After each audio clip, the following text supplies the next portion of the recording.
gusto mo na talagang mag-artista, bro? Oo, hilig ko na. Tapos Hilig na. kapagka Sino may yung mga parang naging inspiration mo na parang, dahil sa kanya parang gusto ko maging kagaya niya, parang gano'n? actually totoo, Tobey Maguire talaga. Yung Oh, Spider-Man. Spider-Man Kasi Spider-Man. mga Spider-Man Kaya talaga dala ako. niya si Spider-Man. Oo. And Oo. actually tatay ko. Kasi Mhm. nakikita ko sumasayaw, nagpe-perform. So pag nagigest sila nun sa sis pa nun kila Tita Carmina. Yes, Ah, yes. Oo. Wala akong Kailan pake, yun, sis? pumapasok ako. Kunwari live sila, pumapasok ako tapos nagsasample-sample ako sayaw. Talaga? So yun na yung mga times na medyo dumire-dire-diretso na. Parang calling mo na yun. Medyo.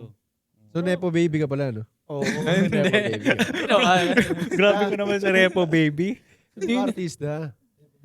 Totoo. Actually, yung gusto kong iwasan, actually parang medyo may ano pa nga ako dun eh. Yung parang ayoko masyadong tumanggap ng help.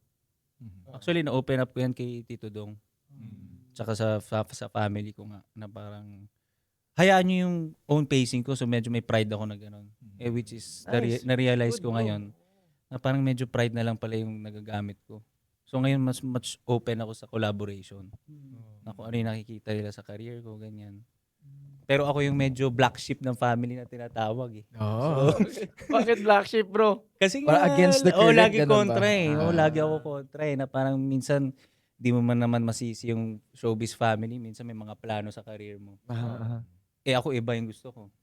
Pero at the end of the Hindi day, mo nakikita yung nakikita nila para sa'yo. oo. So at the end of the day, may respect naman din sila. Yun naman yung, ano ko, credits ko kay Tito Dong. May respect, may ano. Alam niya yung boundaries niya as a tito.